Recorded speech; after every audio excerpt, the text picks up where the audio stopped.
Your mama is deep undercover in that hay. You're too a baby. These baby girls are so jealous. Aren't you jealous of your Grammy? Yeah, you're jelly of your grams. It's starting to fill up her udder,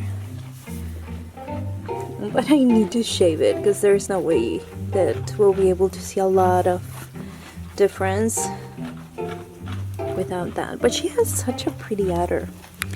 You'll see when she gets close.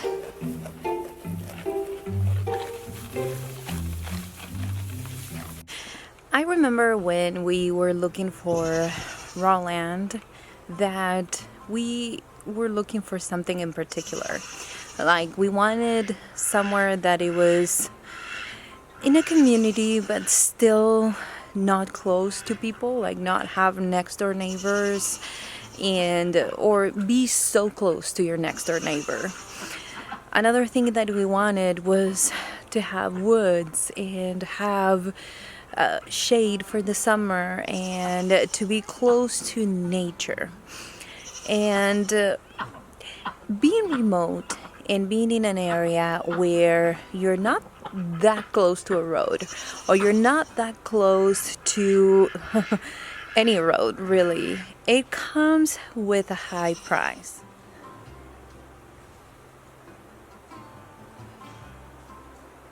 One of the things that you have to consider is that since you're going to be so remote, having anything done when you're so far away from town, it comes with a higher price. This year we had to evaluate our driveway and we had to have some rock delivered. And every time that you make a purchase and you tell them your address or you tell them where you live, then that adds to the price tag because you're so remote.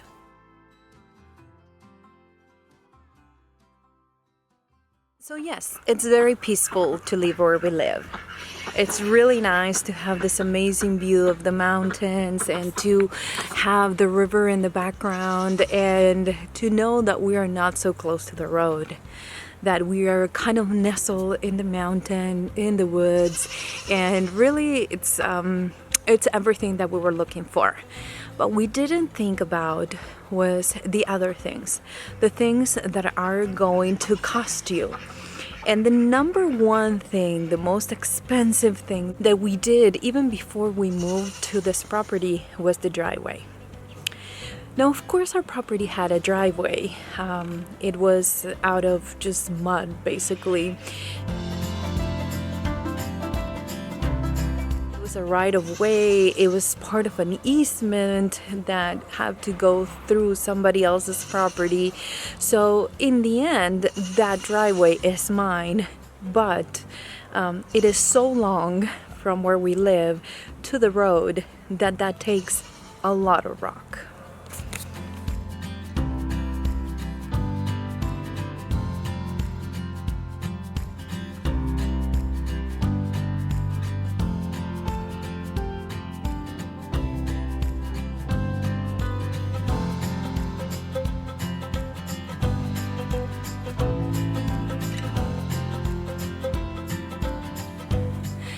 So when I was doing my research, something happened to the camera and it kind of changed lighting, but let's move on.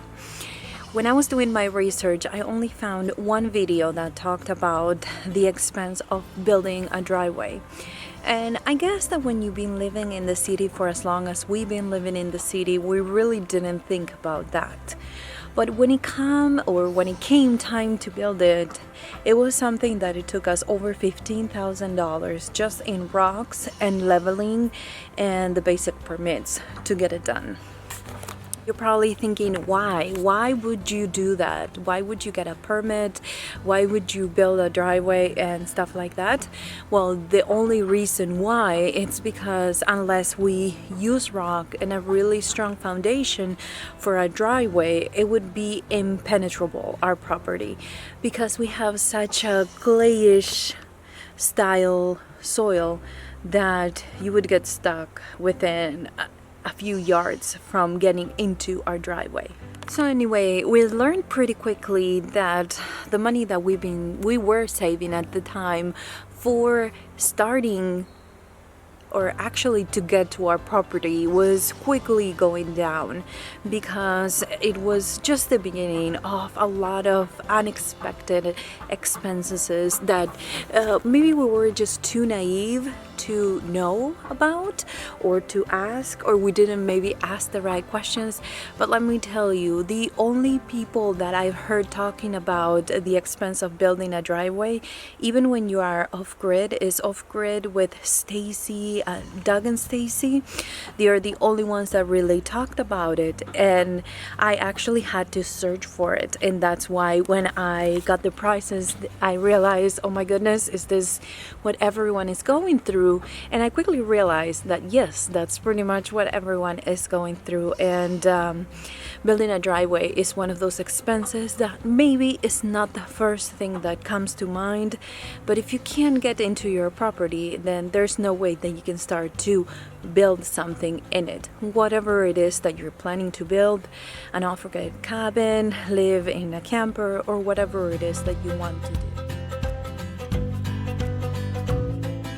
So the idea of building and the idea of starting your life off-grid needs to start somewhere. And for us, it started with a driveway.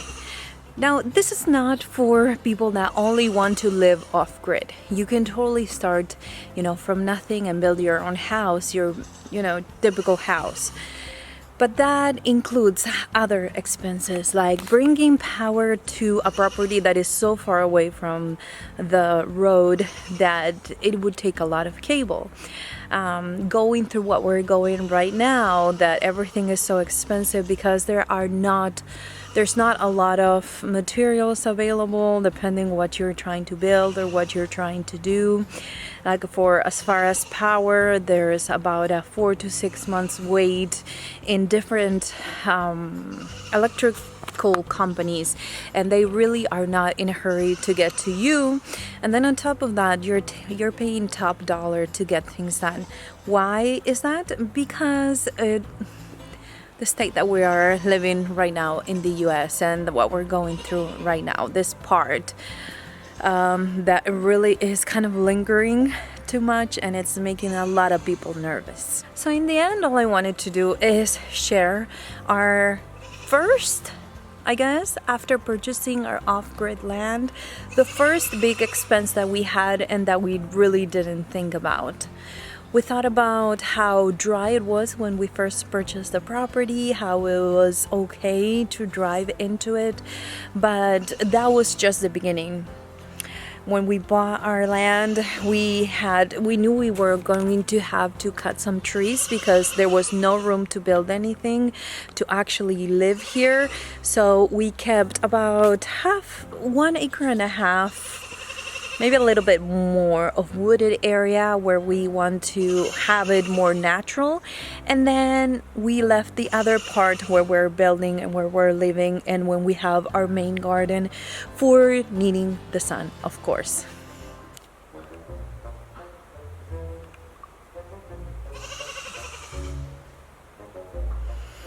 You can tell that's Annabelle's child because of how he screams. Like, they have the same accent, the same tone, the same loudness level. Got it. Just want to be on the video. So anyways, that kind of it for this video. I wanted to share those things. I've had a couple of questions recently when I shared a little bit more about the plans that we have for our homestead and the farm side, and not only that, but also the building side and what we plan to do with our property, or what our idea is of it. So some people wanted to know some of the expenses. Let me tell you, an unexpected expense is definitely, in my head, unexpected, because maybe somebody else would have come and think, okay, no, this is gonna rain, so this is gonna be, there's no way that you can drive and get to your property with that. But for a couple of younger people that never lived in the country, we never had that idea.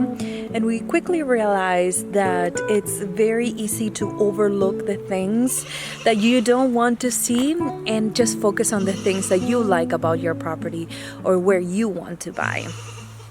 So anyways, that is it for this video. I wanted to quickly share a little bit more about that.